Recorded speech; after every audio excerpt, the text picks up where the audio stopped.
Good afternoon and welcome to the FX Daily Roundup.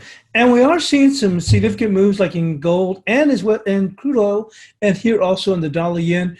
We've actually come into almost at a key level here in the crude oil market, coming close to 57 right in here. We're just about actually just there actually. And let's go on and actually just tried to nab it myself, wasn't able to grab it, which I don't like to trail on the webinar, but that was a good level right there, that 55. I'll go in and take a look on here.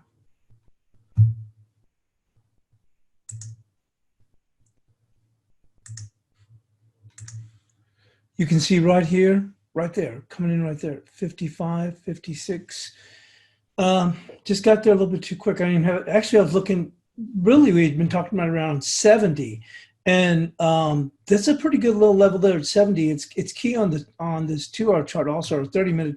But you can see here we've got a nice little level of support in here coming. So we'll see whether or not we can go and tick down there. But I thought that and we've had some pretty good, decent volume also on this sell-off here.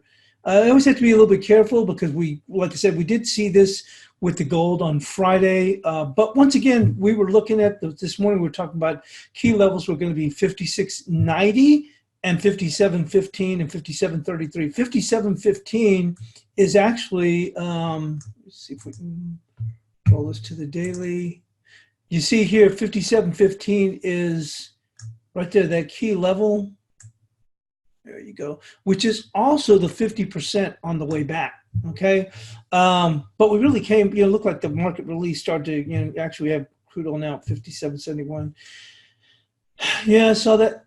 Doggone, like I said, try to see if I could grab it. Actually, might have had something working there before, but you can see here we nicked it, and I think we can bounce from there. Maybe not a whole lot, although we are off that level right now. We can probably move up to the upper 80s at least if you were able to grab something right now. I usually don't like to try and scalp when I'm on the webinar, but it was dropping down there. I was like, let me just go and try and grab it, and I just missed it.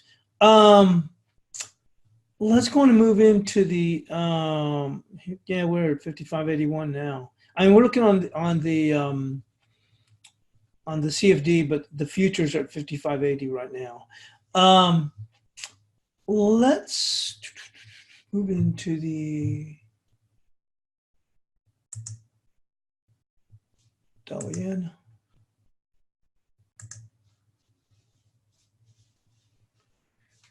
Yeah, I actually ticked it. I think I doggone. Yeah, made it right down there too. Actually 55.58, so I missed it anyway. Missed it by a tick or 2 ticks. So anyway, let's take a look here at the dollar yen here, and we had our bias chart resistance for today at well, actually it's been the same as it was Friday, which is let's go move this back over here. Which is this 888, but we're above that right now. And the concern is you have to be a little bit careful is we have some minor resistance at 908, but we do have the BOJ. Obviously, we also have FOMC. You're thinking, well, why isn't the dollar under weakness? And supposedly the thought is that the Fed kind of sounds kind of crazy. They're going to cut rates, but they're not that part. Well, that's still crazy too. But I'm saying is that they're going to come out with a hawkish statement, supposedly, which sounds kind of crazy. Cut rates, come out with hawkish statement. But the point is that they're supposedly going to say there's no need for any further cuts. Well, there probably wasn't any need for any cuts now. But that being said, so if we get past this huge pivot, 927, and you can see here that goes back for not this last May, but even the May before that. We get past that, watch out. This thing will go on and take off like a scalded dog up to 1050 without no problem. We'll have to do that first, but I'm just saying is be wary on that. Let's take a look also here with the euro.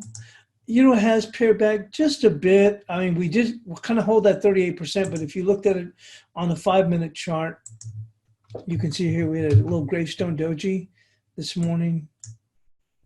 You see right there? There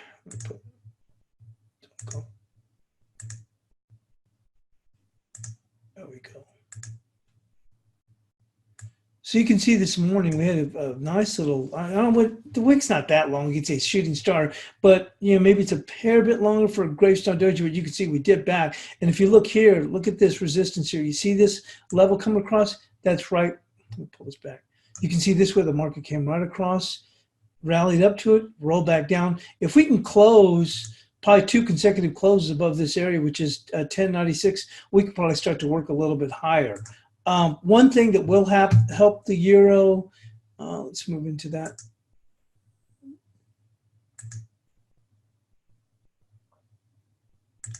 You can see the bunds are coming under some pressure here. You see that? And we know that the bunds are the ones that led the way for the euro on the way down. They led the euro on the way back up. And so right now, like I said, with bunds a little bit under pressure, but be wary. We are coming back into this lower support zone. Remember we had that, we saw a nice bounce off of that. Well, we're now testing back in this lower support zone.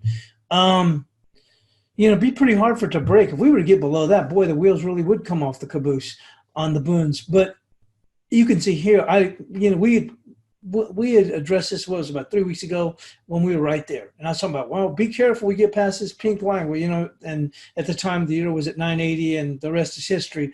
But I thought maybe we'd make it to around here, maybe. And look how we kept falling and falling, allowed the euro, although I think the euro should have rallied much further at the beginning of last week, and it wasn't, and it opened the door for us to slide back, and certainly the bunds rallied, or at least they was some short covering, which made the euro weaker. Now the bunds have rolled back down the hill. That should provide some support for the euro. We'll see whether or not that will come into place or not. SPOOs, they did go on and make a nice rally up in here. But you have to be a little bit cautious on these yen pairs. I think Blake addressed that too, and we'll get to that. You can see here, we did come up to our buy shot resistance here in the guppy. You can see that here, and I can open this a little bit bigger. But my point is that's why I put these lines in pink, is because they jump out and they stand out. So I think one of the guys, Pedro, was mentioning in the chat room. He goes, hey, the guppy's close to resistance. All I had to do was look over real quick to the screen. I could see clearly what were the two areas that I was looking within. And it is, the only thing is you have to be a little bit cautious with these yen pairs. They may get to get going. And you can see here with the Aussie, and you can see we've already pushed beyond the buy chart resistance, but the Aussie yen has been trading in a fairly narrow range anyway. We'll get to that.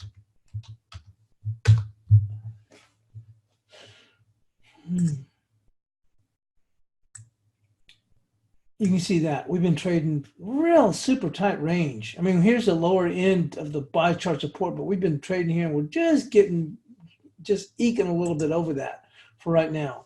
Other than that, everything's relatively quiet. We'll look at the Euro Kiwi, which knocked some people knocked some fresh longs out of the boat, and really was a disappointing trade for those that got long. You know, we're looking to go in and, you know, it looked like it was going to break out, and it did break out. And then look at this, just completely just fell apart, including going below the apex and closing below the apex, which had to have knocked out some fresh bull longs.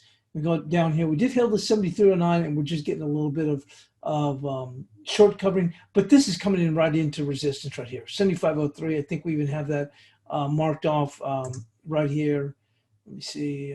Actually, we gave it a little bit of room, 75.26. So we gave it a little bit of room to the upside, which comes in, let's see, right there, 75.26. So we're not quite there, but we're almost there. Give it a little bit of room in case it did, but it's got to be disappointing for those that bought this thing and hung on only to see all their gains evaporate. And most of them, I think, if they were still around, put their stops below the apex on the close, and sure enough, knocked them out of the boat.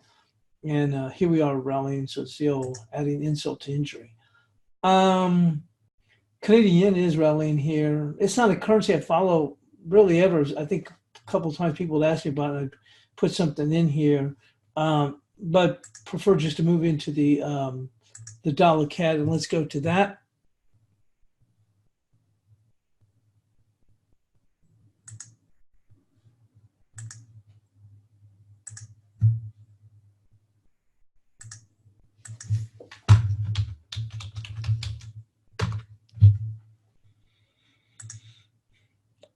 This dollar CAD has been something else. because after that, after we, this market really tricked a lot of people here. You can see here, it looked like it's really going to fall apart.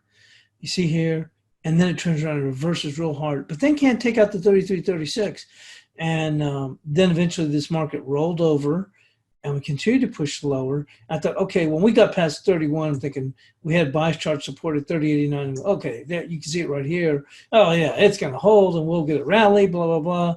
Well, yeah, the rally was just somewhat suspect. Not much to go on, as they say, right home about. And we have not been able to get a lift whatsoever. So we went and dipped down here at 30.43. We're almost there. Our bias chart support. We're going to see if this can hold. I think it's going to hold here to find some value short covering here. Bear with me.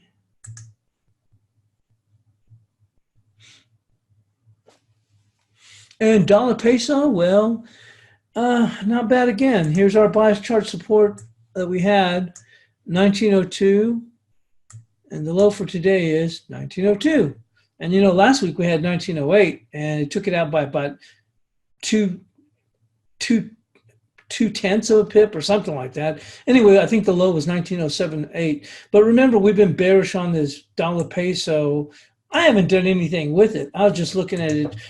But the same thing the way I looked at it at the Euro Kiwi is, from a technical standpoint, I think this thing was this one sorry dog. I was going to say one sorry a dog. Because like I said, we finally got above this 1923.6. I'll recap that real quickly. And then we rally up here. Okay, we come back, and as it kept falling and falling, I couldn't even get any lift. I'm thinking, okay, now it holds above the 30. This was a 61% back. So we held, but we didn't move any higher. We're just kind of sitting there. Finally, we started to break higher, and we thought we were going to run out of gas around 1982, 85. They topped out just below 1986, and we came back thinking, okay, they're going to hold about 1960-ish. Low 60, and then from there we should be able to re-attack these sides and see what it's made of. Well, it slipped back. I'm like, okay, well, that's a little bit odd, but okay. It slipped a little bit further. I don't think we even quite made it to 65, and then we rolled down and started heading down the hill again. I'm like, this is not good. If we get below 1944, that's it. Overdone with. Bulls are gone. They're dusted. And sure enough, we got below. You see right there? That was that key right there. And we got past 1944, and that's it. I said, it's over. It's over for there. And we just kept sliding back. The only difference was I thought we'd get a bounce from 1923.6. Well, we did get a bounce, but didn't even didn't even make it to 1930. We rolled down the hill and we said, hey, if you get a daily close below 1923.6, it's going to open the door for a test to 1908. And eventually we did get to 1908. And then I said the next level of support is 1902. So I think we're going to get a bounce off 1902. We're actually, 2.5 cents higher off of it right now as you look at it. But, it's just not very good at all. Probably should have traded it, but it's just lots of that time during the day, it wouldn't even move very much. And I'm not the type of person that can hold. I just don't. It's not my personality to hold positions for a few days. It's just not my. Like I said, you got to trade with what your personality is. We'll go and put this back to a 2 hour. Focusing back here on crude oil.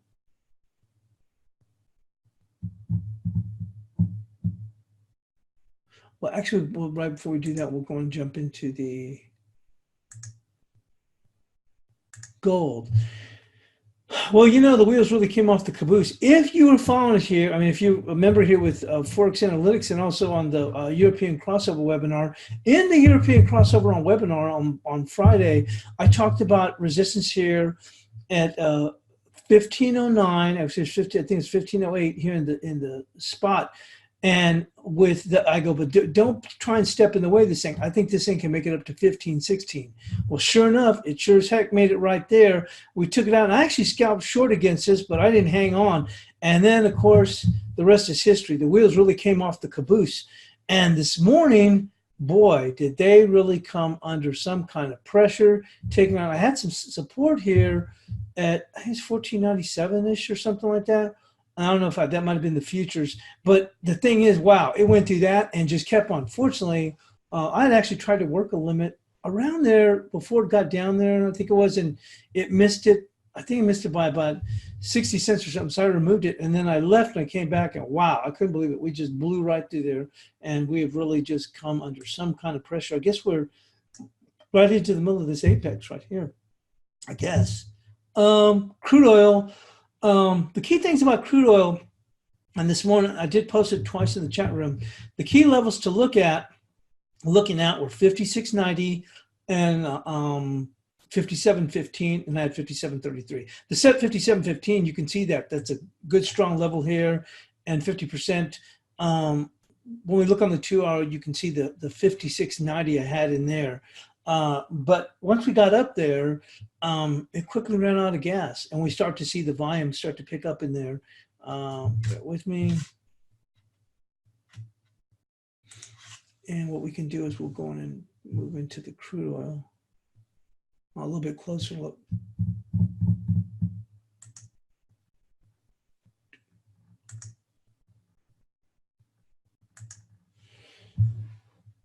Okay, you can see them as they came up here. Here's my 56.90 right there. You see that pink line?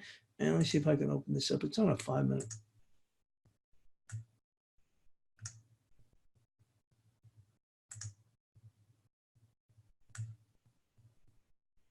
I guess it goes back. See, it goes back all the way, so who knows when. But I had that 56.90, so that was my. And actually, this even comes up a little bit higher. This comes at 91, but the high was on the futures was 92.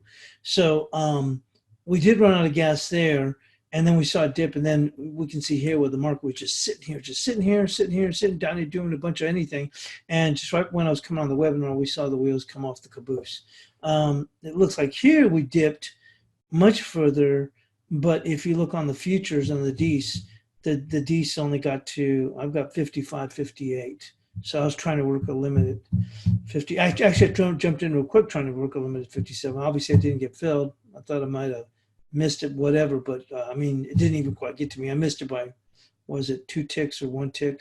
Anyway, we did see this return rally back up because the volume had been pretty decent, but it wasn't too high. So I said, hey, look, if we can break lower here. But I think you're going to see this thing start to rotate now because those that were holding on for a much longer, for the this to come to fruition, we'll put it on a 2 hour. I think they gave up. Yeah, I mean, now you probably start to see this market come back in from this huge level that we had, a huge run that we saw. Remember the 56.80 or 55.85, and then we took it for another level and so forth. So I think now, obviously you would think so now at this point if we broke lower, but my point is I think you want to be selling this, and the key resistance is going to be 56.36. That I had on a support level, and we actually bounced off of that. I think the low was at the time 35 or 34. I think it might have been 33. And then we rallied up to, I think, like the upper 40s or something like that. And we rotated lower. It was a 2 hour support level too. And then market just came unglued at that point. And let me see, it was right. Yeah, there we go. You see here? Or there you go. 56.35. And we got there around 9:20 because I was thinking, well, it's going to be key to hold on the close for the 2 hour. And I just jumped in. Or actually, I was going to jump in. I did not. I actually ended up having to chase it a little bit after it dipped up. So I caught like only just a few ticks. And good thing, obviously, I didn't get greedy or anything like that. Then we rolled over. So this is the key right now. 56.36. You can basically put your stops in. And really, for the most part, you can just basically have your stops right here at 73. That's the bigger. I mean, if you were scalping it, I'd say 56.36 on a very short-term basis. That's still a decent move back up in here. For you're scalping, it'd be 12, but for day trading, it'd be 35. And if you're holding it, and I was almost going to say, I didn't put that on there, but at this point, before it broke harder, and we were just sitting around down here, I was saying, basically, you can sell it with impunity almost. Just put your stop up. And I was going to say, but I said, no, that's always a good thing. But I was going to say, essentially sell it and say, I dare you to come up and come get me at 75. Come on. But as I said, that would be the keys levels. It'd be 36. You can see right here. Once we broke 36 here, and we were able to sustain above it, below it, which wasn't that long, but we were able to show that we weren't going to come back. After it rallied back up a little bit, kind of rolled back down the hill, and then stayed lower, then that was it. That's the old saying, that's all she wrote. That was it. That was the end of that was the last bastion of hope for the bulls once we lost 36, and it started to hold there. And obviously now we've accelerated. We hit some more volume on the downside. And I was looking for something like that. Just didn't know if we'd pop up and then sell off. I'm thinking, I don't want to put on another short. Well, I've already traded 3 times, but I thought, I don't want to put another short. That's a real lousy risk to reward ratio. It's showing it down here, but I said it keeps sliding back. But I was looking at gold, and I go, if gold starts to slide, I'll sell it. But like I said, I thought, if this comes back to 36, now I'm looking back and thinking, boy, what an idiot. Sold it at 56 or 56, well, 56.05, and now look where it's at. So I'd have to be willing to run this out. But I thought, for those that are holding from a much longer perspective, they're probably going to get paid. And sure enough, right when we came on the webinar, the wheels came off the caboose, and we saw the volume come up. So now we've kind of, flushed a lot of people along. We'll probably be able to sit here and maybe work a little bit higher, but it's a sell going forward. See, Euro's trying to work up a little bit. Oh, there's that level I told you about. You see that? See how we had this? There, you see it easier here. You see how we had this gravestone doji here? We came back. We rallied right back. You see where the closes are? People ask me, why do you put your resistance levels there? Now you know why. I put them across the bodies because those are the most important thing. Like I said, those are the closes or opens. And that's, to me, I always say that's put up or shut up time. If it moves up to a level. Now, on a 5-minute chart, probably doesn't make a whole lot of sense, maybe on a 30-minute or 2-hour or daily. But nonetheless, you put it against the bodies, and you can see how that holds. You can see here, I ran my support down here, and you can see here. I haven't done anything recently with the euro, although I've thought about trying to scalp it with some size since we, some of the ways that we trade here, you can see the movements are kind of tight, but once it kind of rolls over, so we'll see. But other than that, that's about it, folks. And we will catch you tomorrow. Once again, you may want to try to consider a subscription with ForexAnalytix. It's $1 to try out for 10 days, and you get the the ability to go in and see the complete program, as well as the availability to get into the chat room, as well as all the different webinars. Obviously, the European crossover webinar takes place at 4 a.m. Eastern time, but it's recorded by Stelios and made available about an hour and a half before the U.S. Open. And even if you're not awake then, it's available. He has available on the recording in the chat room right there, so you're able to go in and catch it. But that being said, thanks for joining us, and good luck trading with the rest of the day.